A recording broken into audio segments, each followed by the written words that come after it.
Principle of superposition. देखो principle of superposition होता क्या है कि आपके पास एक पर्टिकुलर चार्ज है, किसी पॉइंट पे कोई चार्ज रखा हुआ है और उसके सराउंडिंग के अंदर 3-4 चार्ज रखे हुए हैं। तो वो जो सराउंडिंग में चार्ज है वो सारे के सारे उस पॉइंट पी, जो भी पॉइंट है उस पर जो चार्ज है उस पर फोर्स लगाएंगे। तो उस चार्ज पे नेट फोर्स कैसे निकालोगे? तो सराउंडिंग के जितने भी चार्ज उसके ऊपर फोर्स लगा रहे हैं सबका फोर्स निकाल कर क्या करेंगे, वेक्टर सम कर लेंगे। इसको इस तरीके से समझो कि मैंने कहा मेरे पास एक चार्ज है, यहाँ पे रख लो कि ये आपके पास एक चार्ज है Q0, इसके सराउंडिंग के अंदर यहाँ पे Q1 है, इधर आपके पास क्या है Q2 है। Q1 मान लो इस Q0 के ऊपर हमें नेट फोर्स निकालना है, तो Q1 मान लो कि इसके ऊपर इधर की तरफ 10 न्यूटन लगा रहा है और Q2 इसके ऊपर इधर की तरफ 7 न्यूटन लगा रहा है। तो इस Q0 के ऊपर नेट फोर्स कितना लगेगा? 10 और 7 का क्या करेंगे, वेक्टर सम कर लेंगे, यानी 3 न्यूटन इधर की तरफ लगने वाला है। ये कहानी है, ठीक है। यहाँ पे मान लो 2 की जगह 3 होते तो तीनों के वजह से अलग अलग फोर्स निकालते Q0 पे और क्या कर लेते, तीनों का वेक्टर सम कर लेते। तो यही प्रिंसिपल ऑफ सुपरपोजिशन है कि आपके पास एक पर्टिकुलर चार्ज है और उसके सराउंडिंग के अंदर बहुत सारे चार्ज रखे हुए हैं। तो उस पर्टिकुलर चार्ज पे, उस पॉइंट चार्ज पे सराउंडिंग के जितने भी चार्ज है, अदर जितने भी चार्ज है, सब फोर्स लगाएंगे और उस चार्ज पे अगर नेट निकालना तो सबका क्या कर लो, वेक्टर सम कर लो। देखो स्टेटमेंट पढ़ो, the total force on any charge due to all other charge is the vector sum of all the forces exerted on the charge due to other charges. कि अगर मैं यहाँ पे बात करूँ, मान लेता हूँ कि यहाँ पे मेरे पास एक चार्ज है Q0, इसके सराउंडिंग के अंदर यहाँ पे Q1 रखा हुआ है, यहाँ पे Q2 रखा हुआ है, यहाँ पे Q3 रखा हुआ है। इस तरीके से हम n के लिए बात कर सकते हैं। Q1 से इस Q0 की डिस्टेंस मान लेते हैं R1, ये डिस्टेंस मान लेते हैं R2 और ये डिस्टेंस मान लेते हैं R3 और Q1 से Rn हो जाएगी। यहाँ से अगर आप देखोगे तो इस Q0 के ऊपर फोर्स किस पे निकालना है, Q0 पे। तो ये देखो Q1 Q0 को रिपेल करेगा तो इधर की तरफ लगाएगा F01 वेक्टर, Q2 कितना लगाएगा F02, Q3 कितना लगाएगा F03, इसी तरीके से F04 F0n। तो यहाँ पे इस Q0 पे नेट फोर्स कैसे आने वाला है, तो इसके लिए आपके पास आप लिख सकते हो net force acting on Q0 कितना होगा, F नेट वेक्टर बराबर जितने भी सराउंडिंग के चार्जेस की वजह से फोर्स लग रहे हैं Q0 पे सबका क्या करेंगे, वेक्टर सम करेंगे F02। इस तरीके से हम n के लिए बात कर लेते हैं, क्या लिख देंगे F0n, इक्वेशन नंबर 1।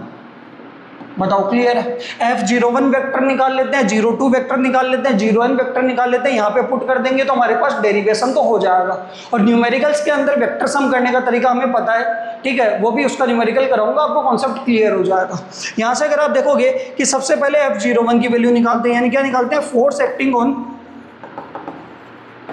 Q0 किसकी वजह से, ड्यू टू Q1। तो यहाँ से देखोगे तो F01 वेक्टर कितना आएगा, K Q0 पे लग रहा है Q1 की वजह से डिस्टेंस कितनी, R1 वेक्टर का स्क्वायर, और डायरेक्शन के लिए क्या करेंगे, R1 का K, F01 आ गया। इसी तरीके से क्या निकालेंगे, F02, तो यहाँ पे क्या लिखेंगे, फोर्स एक्टिंग ऑन Q0 किसकी वजह से, ड्यू टू Q2। तो यहाँ से आपके पास ये आने वाला है, वो आने वाला है F02 वेक्टर, K Q0 पे लगा रहा है कौन, Q2, डिस्टेंस कितनी, R20 वेक्टर का स्क्वायर इंटू R20 का K। कि भाई ये जो Q2 है वो Q0 पे कितने डिस्टेंस दूर, R2 डिस्टेंस दूर रिपल्सिव फोर्स लगा रहा है, वेक्टर फॉर्म में हमने निकाल लिया।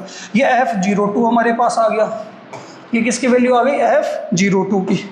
बताओ कोई दिक्कत, ठीक है। इसी तरीके से F01 निकालेंगे तो F01 क्या आने वाला है, यानी फोर्स एक्टिंग ऑन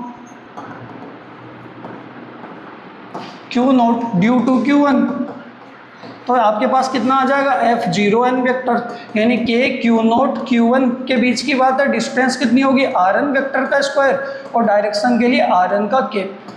ये सारी वैल्यूज कहाँ पुट कर देंगे, इक्वेशन 1 के अंदर। तो यहाँ पे लिखते हैं पुट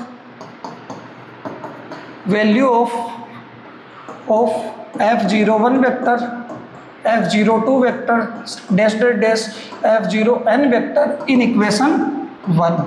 तो आपके पास F नेट की वैल्यू कितनी आ जाएगी, आपके पास F नेट आ जाएगा वेक्टर फॉर्म में K Q0 Q1 R1 vector का स्क्वायर इंटू डायरेक्शन के लिए R1 का K पहला।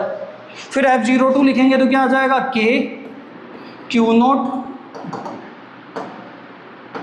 क्या लिखेंगे, K Q0 Q2 R2 vector का स्क्वायर इंटू क्या करेंगे, R2 का K। इस तरीके से dash dash dash plus K Q not Q one R N vector का स्क्वायर इंटू क्या आ जाएगा आर एन का के, ये आने वाला है। अगर आप देखोगे तो कॉमन क्या आ रहा है क्यू नोट और के, तो पूरे में से हर टर्म में से कॉमन आ जाएगा, तो यहाँ पे कॉमन लिख देंगे के क्यू नोट, यहाँ पे बचेगा Q one R one vector का स्क्वायर इंटू आर वन का के, यही बचने वाला है, plus Q two R two vector का स्क्वायर इंटू में क्या आ जाएगा आर टू का के। इस तरीके से प्लस प्लस या dash dash dash plus Q N R N vector का स्क्वायर इंटू में क्या आ जाएगा आर एन का के।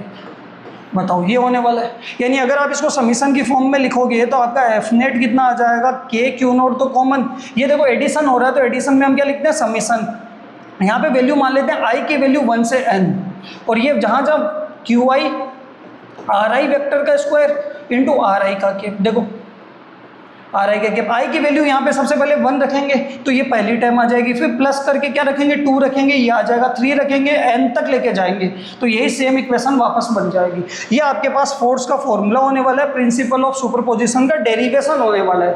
पर न्यूमेरिकल्स के अंदर हम क्या करते हैं कि जितने भी फोर्स है, मान लो आपके पास एक ट्राइंगल है, इस ट्राइंगल के अंदर आपके पास तीनों कॉर्नर के ऊपर चार्ज रखा हुआ है Q1 Q2 Q3, इस सेंटर वाले पे कैपिटल Q रखा हुआ है, ठीक है, सेंट्रोइड पे। तो हमें देखो Q1 भी इसके ऊपर फोर्स लगा रहा होगा F1, Q2 भी लगा रहा होगा F2 और Q3 भी लगा रहा होगा F3। पहले तो हम क्या करेंगे F1 F2 F3 तीनों की वैल्यू निकालेंगे, ठीक है, और फिर तीनों का क्या करेंगे, मान लो इस तरीके से मामला बनेगा कि नीचे F1 लग रहा है, रिपल्सन है सब में, इधर F2 लग रहा है और इधर क्या लग रहा है F3 लग रहा है, ठीक है। तो इन दोनों के बीच का एंगल निकालेंगे 120 होगा, तो F2 और 3 का वेक्टर सम करेंगे सबसे पहले, पता है ना वेक्टर सम रिजल्टेंट का formula, A square plus B square plus 2ab cos theta का स्क्वायर रूट लेते हैं तो r आ जाता है। वैसे ही F2 और F3 का करेंगे तो F23 आ जाएगा, फिर F23 और F1 का अगेन क्या करेंगे वेक्टर सम करेंगे, दो का वेक्टर सम होता है, तो फिर आपके पास क्या आ जाएगा F नेट आ जाएगा। इस तरीके से आप न्यूमेरिकल भी सोल्व कर सकते हो। एक दो न्यूमेरिकल कराऊंगा मैं, एनसीईआरटी के एग्जाम्पल भी दे रखे हैं, बेक एक्सरसाइज में भी इसका क्वेश्चन है, इलेक्ट्रिक फील्ड में भी आता है, ठीक है, तो क्वेश्चन करेंगे। ये आपका क्या हो गया प्रिंसिपल ऑफ सुपरपोजिशन का डेरिवेशन।